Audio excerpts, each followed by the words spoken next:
जी स्वागत है सभी का मेरे YouTube channel CG tech master पर।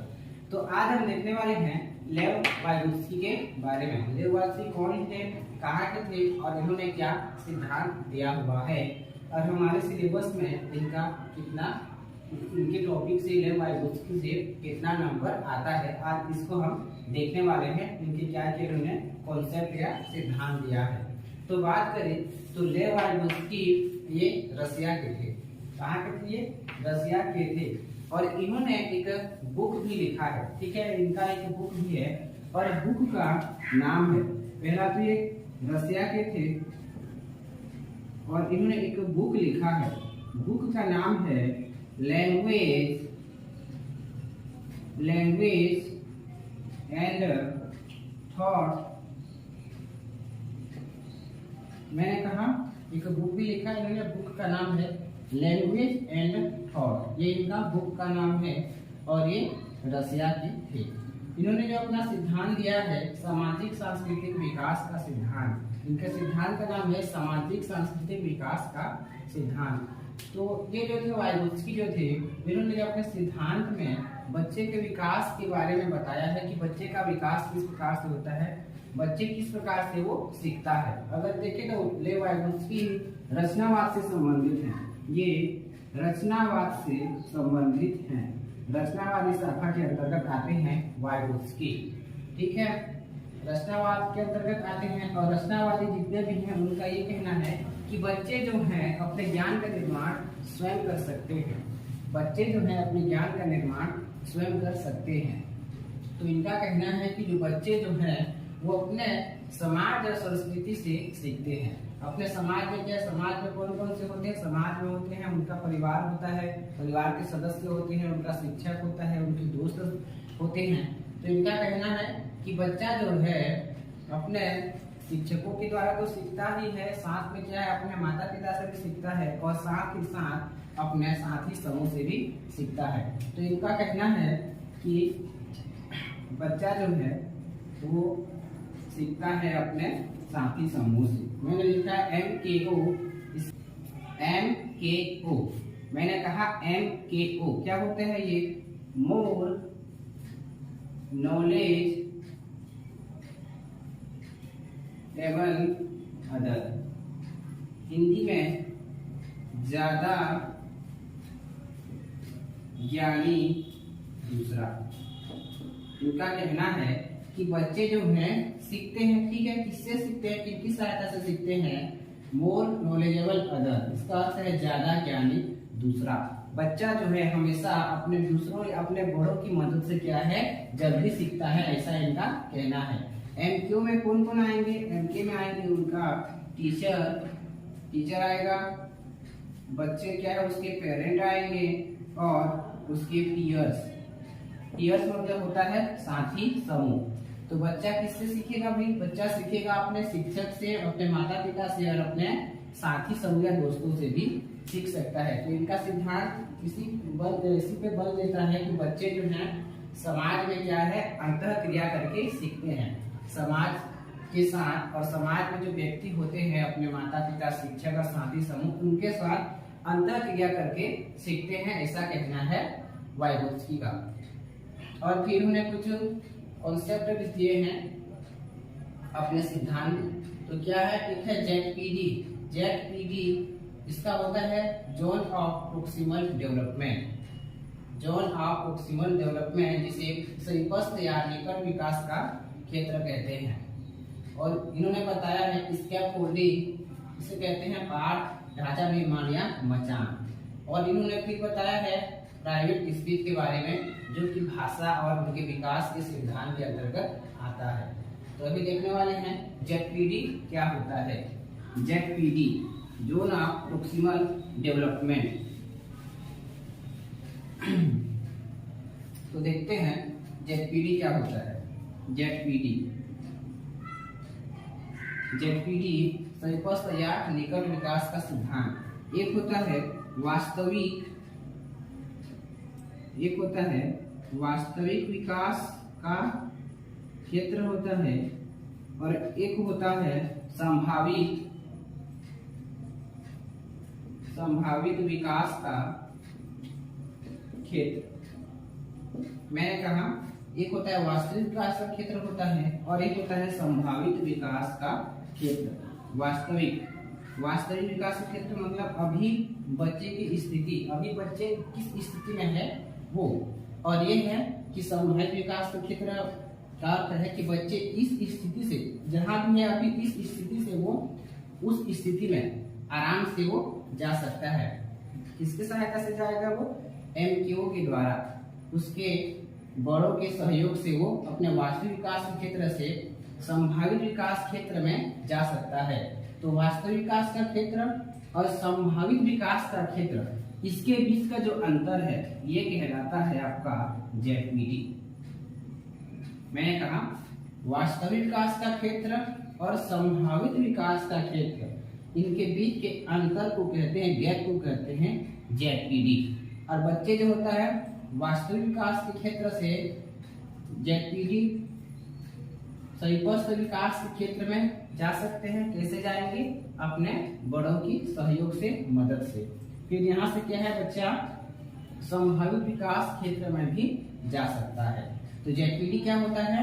वास्तविक विकास के क्षेत्र तथा संभावित विकास के क्षेत्र के बीच के अंतर को कहा जाता है ZPD। और ये आपके आया था CGTT में, अभी CGTT अभी जो हुआ था उसमें यहाँ से आया था और इस बार भी आने वाला है। ठीक है, तो ZPD क्या हुआ? वास्तविक विकास क्षेत्र और संभावित विकास के क्षेत्र के बीच का अंतर। और ZPD मतलब ये भी कहा गया है कि ZPD क्या होता है, इसको इस प्रकार से भी समझ सकते हैं कि कोई भी एक बच्चा है, ठीक है, कोई भी एक बच्चा है, उसको उसके स्तर से थोड़ा अधिक कठिन समस्या देने से, मैंने बोला उसके स्तर से थोड़ा सा उसको क्या है, कठिन कार्य या समस्या देने से वो बेहतर तरीके से अधिगम करते हैं। तो क्या है, उनको अपने स्तर से थोड़ा कठिन कार्य देना है ताकि क्या है उससे वो आसानी से जुड़े, उससे अधिक सीखे। अगर सीखने के दौरान उनसे कुछ चूक होती है तो जो उनके सहयोगी है, उनके शिक्षक या उनके साथी समूह या उनके माता पिता उनको सहयोग देते हैं वास्तविक विकास क्षेत्र से संभावित विकास क्षेत्र में जाने के लिए सहयोग दिया जाता है। तो देखा जाए तो ZPD क्या है, एक सहयोग की प्रक्रिया है। सहयोग देने की प्रक्रिया, किसको सहयोग देना है? छात्र को देना है। और सहयोग कौन देगा? सहयोग देगा उसका शिक्षक देगा, उसके साथी समूह द्वारा और उसके माता पिता द्वारा। तो क्या होता है, ZPD बच्चे को सीखने के लिए क्या है, दिया जाने वाला सहयोग होता है। इसको इस प्रकार से भी हम समझ सकते हैं। उसके बाद है स्कैफोल्डिंग, इसे कहते हैं पाड़, ढांचा निर्माण, मचान। इसको कहा जाता है स्कैफोल्डिंग कहा जाता है, पाड़ कहा जाता है, ढांचा निर्माण या मचान कहा जाता है। तो स्कैफोल्डिंग है, ये भी क्या है, बच्चों को क्या है, सहयोग देने की ये भी एक प्रक्रिया है। ठीक है, और इसमें जो सहयोग या मदद दिया जाता है स्कैफोल्डिंग में, बच्चे को शुरुआती समय में दिया जाता है। बच्चे को जो मदद दिया जाता है शुरुआती समय में दिया जाता है और धीरे धीरे मदद की संख्या को कम भी किया जाता है। ये होता है स्कैफोल्डिंग। ये शुरुआत में दिया जाता है, ये जो बनाते हैं ढांचा निर्माण हो गया, जो मचान हो गया, जब हम घर भी बनाते हैं तो क्या है, सबसे पहले नींव को रखते हैं, नींव को ही मजबूत करते हैं। ठीक उसी प्रकार के है, बच्चे को उसकी शुरुआती दिनों में, उसके सीखने की शुरुआती दिनों में उसको मदद देना है ताकि क्या है, उसका भी क्या है, जो नींव है अच्छे से मजबूती से बन सके और बच्चा क्या है आगे बढ़ सके। जैसे हम इसको समझ सकते हैं उदाहरण से, जैसे हम शुरुआती दिनों में जब हम साइकिल चलाना सीखते हैं, ठीक है, साइकिल चलाना जब सीखते हैं तो हम क्या है, एक ही दिन में, एक ही बार में हम साइकिल चलाना हम नहीं सीख गए। साइकिल हमको क्या है, सिखाने के लिए हमारे जो पिता या दादाजी या जो बड़े हैं उनके द्वारा क्या है, पीछे से क्या साइकिल को पकड़ा जाता था और हम क्या है फिर उसको चलाने की कोशिश करते थे। तो 2 दिन 3 दिन तो पकड़ते थे, उसके बाद क्या है वो साइकिल को छोड़ देते थे। ठीक है, छोड़ देते थे, जिससे क्या होता था कि आप हो सकता है कि 1-2 बार साइकिल से गिरे भी होंगे, लेकिन ठीक है आप गिरे फिर उठे, ठीक है, फिर आपने कोशिश किया, फिर आपने क्या है साइकिल चलाना सीखा, आपने कोशिश किया और एक दिन ऐसा भी आया कि आप क्या है साइकिल चलाना अच्छे से सीख गए। तो यहाँ क्या किया गया, यहाँ आपको क्या है सहयोग दिया गया। जो सहयोग दिया गया वो क्या है, आपके सीखने की शुरुआत में दिया गया और उस सहयोग को धीरे धीरे क्या है कम कर दिया गया, ताकि क्या है आप खुद से अच्छे से सीख सको, अपने सीखने की क्षमता को क्या है और विकसित कर सको। तो यही कहलाता है स्कैप फोल्डिंग। स्कैप फोल्डिंग बच्चे को क्या है शुरुआत में दिया जाने वाला मदद होता है, और ये मदद को धीरे धीरे क्या है कम किया जाता है, ताकि बच्चा खुद अपना ज्ञान का निर्माण सक्रिय रूप से कर सके। और जो जेडपीडी है ये क्या है बीच में समस्या समाधान के दौरान या सीखने के दौरान बीच में दिया जाता है ये मदद, ये बीच में दिया जाने वाला मदद होता है, और ये शुरुआत समय में दिया जाने वाला मदद होता है।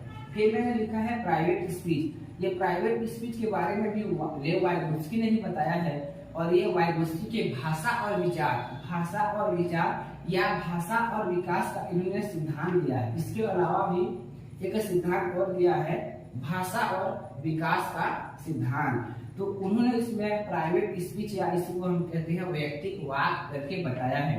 और ये प्राइवेट स्पीच क्या होता है, छोटे बच्चे जब छोटे होते हैं, छोटी उम्र में होते हैं, तो वो क्या है अपने जो सोचते हैं ना उसको वो मन में रखकर नहीं सोच सकते हैं, इसलिए वो जो सोचते हैं उसको क्या है वो शब्दों में उसको बोलने लगते हैं। उसको जो सोचते हैं ना उसको मन में तो नहीं सोच सकते, उसको क्या है अपने शब्दों में जो सोचते हैं उसको बोलने लगते हैं। तो इसी को बच्चा क्या है बच्चे का खुद से बोलना, ठीक है, बच्चे का क्या है खुद से बोलना, उसी भाषा को इन्होंने क्या है प्राइवेट स्पीच कहा है। बच्चे जब अपनी बातों क्या है जो सोचते हैं उसको मन में नहीं सोच सकते, तो उसको शब्दों के माध्यम से उसको बोलने लगते हैं, और जो बच्चे बोलते हैं ना उसी को उन्होंने कहा प्राइवेट स्पीच या वैयक्तिक वाक कहा है। प्राइवेट स्पीच या वैयक्तिक वाक तो क्या होता है बच्चे का अपने आप से या अपने स्वयं से बात करने की जो भाषा होती है उस भाषा को इन्हें वैयक्तिक वाक कहा है, वैयक्तिक वाक कहा है। और इसी को बार बार पूछा जाता है। और इसी चीज को जीन पियाजे ने बच्चों का खुद से बातें करना, बच्चे जो खुद से बातें करते हैं उनकी भाषा को जीन पियाजे ने अहम केंद्रित भाषा कहा है, अहम केंद्रित भाषा कहा है। जबकि इन्होंने कहा है प्राइवेट स्पीच। जब हम जीन पियाजे को पढ़ेंगे तो वहां भी उनको और अच्छे से देखेंगे। फिलहाल इसको यहाँ ध्यान रखेंगे कि बच्चों का खुद से बातें करना, बच्चे जो खुद से बातें करते हैं उनकी उस लैंग्वेज को इन्होंने प्राइवेट स्पीच या वैयक्तिक वाक कहा है, प्राइवेट स्पीच या वैयक्तिक वाक कहा है। तो हमने देखा लेव वाइगोत्स्की, इसमें जेडपीडी हमेशा पूछा जाता है, जेडपीडी से स्कैप फोल्डिंग से भी, और प्राइवेट स्पीच ये जो है जेडपीडी स्कैप फोल्डिंग प्राइवेट स्पीच हमेशा पूछा जाने वाला है। अभी जो एग्जाम हुआ था उसमें 2 क्वेश्चन यहाँ से आए थे, और आपके सिलेबस में जो पूरे 5 क्वेश्चन दिया गया है, सिलेबस में है मतलब ये बिल्कुल आएगा। बहुत ही क्या है ये आपको 2 से 3 नंबर दिलाने वाला टॉपिक है। तो इसके बाद देख लेंगे, और आप लोग कमेंट में कर सकते हैं कि आपको और कौन कौन सा टॉपिक अभी पढ़ना है, उस हिसाब से मैं आपकी कमेंट को ध्यान में रखकर फिर टॉपिक बनाते जाऊंगा। अगर आपने अभी तक मेरे चैनल को सब्सक्राइब नहीं किया है तो कृपया सब्सक्राइब भी कर लेंगे और अपने दोस्तों में भी शेयर करेंगे। ठीक है जी, धन्यवाद।